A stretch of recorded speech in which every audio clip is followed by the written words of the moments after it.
Dan waktu aku dengar masternya ya, sebelum masuk semua ke Steffi, ada yang kurang dikit. Aku minta Piu nyanyi di beberapa part, gantiin vokalku.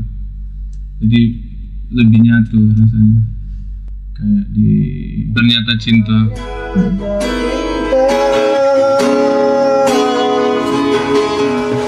Yang diganti yang rendah ya? Ya? Iya. Yang low. Yang maju dikit. Cinta. Ya. Dari kebukuan di bibirku ya. Nampaknya bercinta. Jadi mainnya nggak usah terlalu kentar. Menemani kesepianku, Menemani kesepianku. Atau mau ambil yang rendahnya. Iya. Rendahnya gimana? Menemani kesepianku, Menemani kesepianku. Bekuan di bibirku. dikit lagi. Bekuan di bibirku. Ya, cukup. Oke.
Kita selalu berubah sih, dari album satu ke album yang lain itu selalu berubah-ubah gitu loh. Dalam artian mungkin Piu selalu pengen cari nuansa yang lain gitu. Demikian juga dengan aku juga pengen cari yang lain, jadi bisa bermacam-macam ya, bisa bermacam-macam. Bisa juga yang dulu-dulu itu kita janjian dulu di latihan, tapi bisa juga di kemarin-kemarin ini nggak dengan itu, ngalir aja gitu, ngikutin aja kemana sih maunya Piu. Dia kasih apa ya, dasar chordnya untuk lagu-lagu ini. Itu dulu dia Piu masukin dulu, setelah itu aku masuk.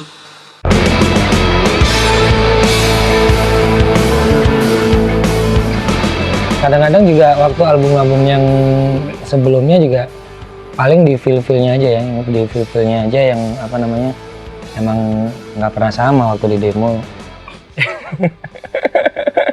Cuman di album ini tuh banyak benar-benar banyak apa ya, banyak kejutan-kejutan, terutama juga feel yang yang tadinya nggak sama demo.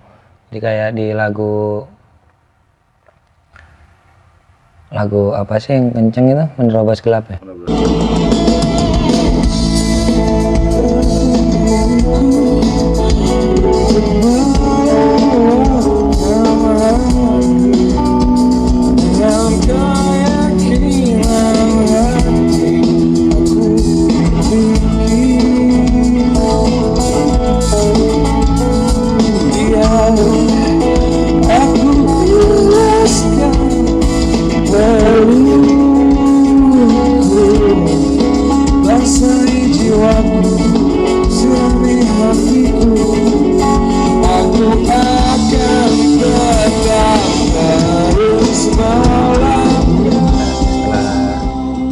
Interlude gitar, jadi feel-nya aku tambahin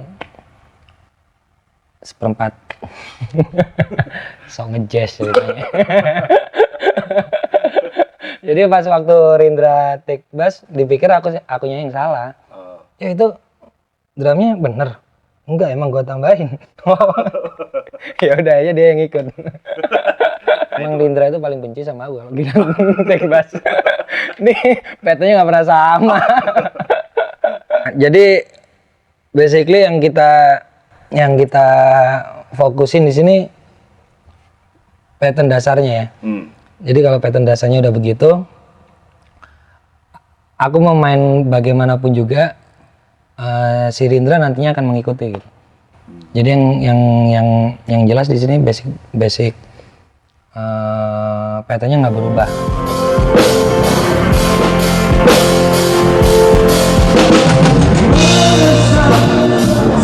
Apa yang aku mengerti tentang apa namanya cinta, apa yang aku mengerti tentang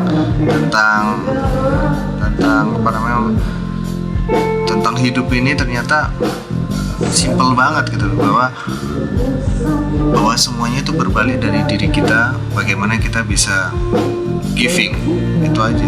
Jadi momen itulah yang klik, oh ya ternyata daripada aku susah-susah harus berharap bahwa aku melakukan sesuatu hal tapi aku mengharapkan timbal balik segala macam, yang penting aku menjalani hidup seperti ini dan ternyata tadi kayak happy aja gitu.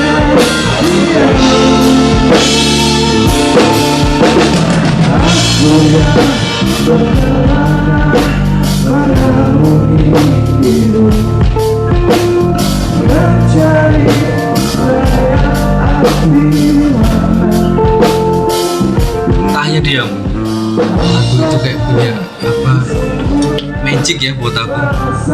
Ada magicnya aja buat aku.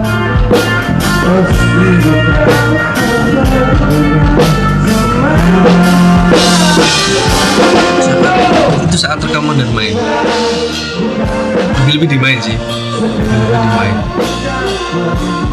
Kita kayak benar-benar bisa berirama di situ ya, goyang gitu. Iya, biasanya aku nggak pernah gerak, mungkin di lagu itu jadi pengen aja goyang sama Rindra. Itu lagu itu bagus banget.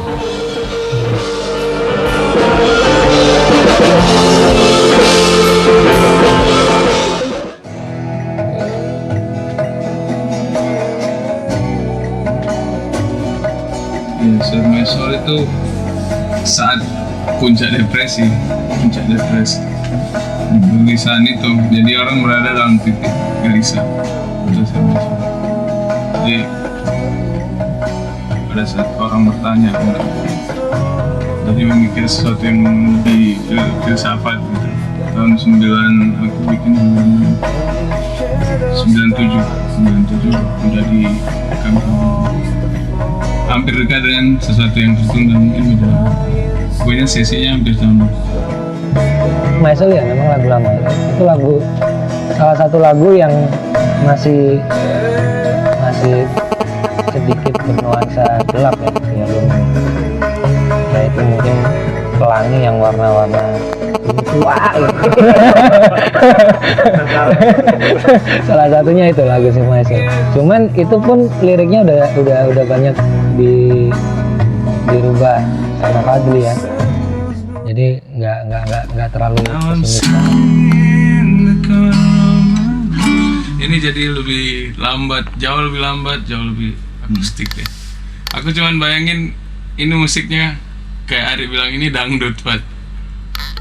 Musiknya musik dangdut tapi lebih modern gitu. Aku nyanyinya gaya country gitu. Jadi aku cuman pikir gimana gabungin. I'm sitting in the corner of my room, dreaming of watching the sun go down. Jadi, country, lebih country. Temponya pun juga lebih.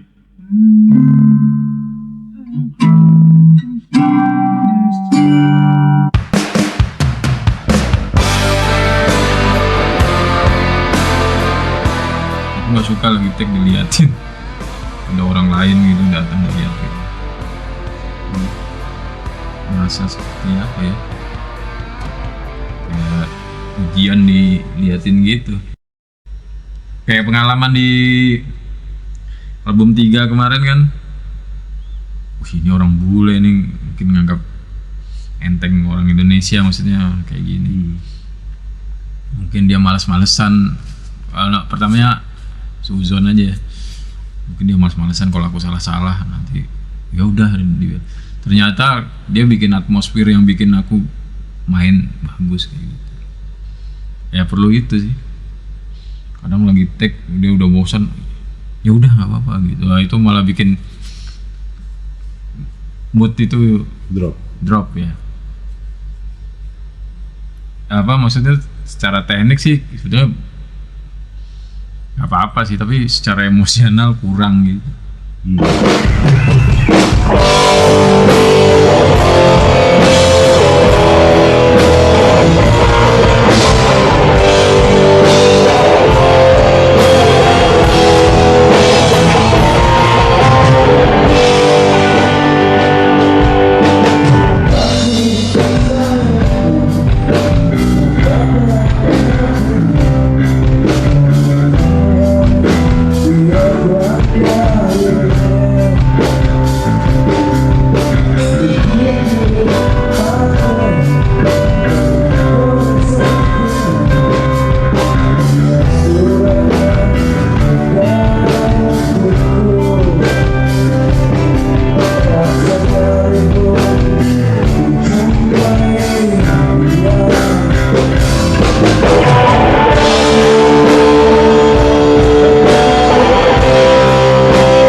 Mikirnya ke live-nya dulu ya, gimana caranya supaya enak dibawain buat main live gitu. Ya jadi makanya kita selalu ngumpul dulu sebelum bikin album itu, latihan dulu supaya dapat rohnya gitu untuk bisa dibawain live gitu.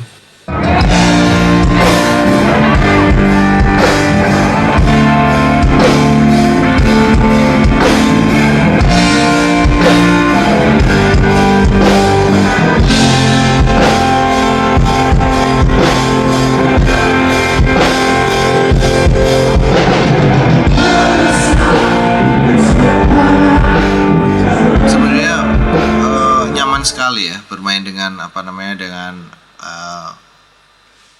Yoyo, dengan Rindra, dengan Ari, dengan Fadli, karena semua fungsi ataupun porsinya itu udah jelas gitu. Jadi sebenarnya makanya selalu bahwa di sini adalah music produced by Padi, itu emang benar gitu loh. Jadi di sini adalah bahwa ide lagu yang dasar banget itu akan ditangkap cepat oleh oleh Yoyo dengan memberi variasi beat.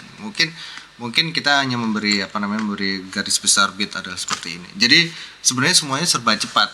Asal semuanya udah terkerangka dengan baik gitu. Jadi setelah bagian ini bridge kita harus berubah tempo. Nggak tahu gimana caranya kita berubah tempo. Entah itu temponya seberapa. Habis itu setelah itu kosong atau bagaimana interlude kasih isi sound ini, itu makanya semua akan dikerjakan ataupun akan ditangkap dengan baik, diabsorb dengan baik. Setelah selesai musiknya, melodi vokalnya bergerak seperti ini segala macamnya. Jadi ya semakin lama kita semakin mengerti porsi masing-masing dan tidak perlu kita harus menentir ataupun ngajarin lagi atau segala macam. Itu udah jadi porsi masing-masing sudah secara profesional sudah dikerjakan dengan baik.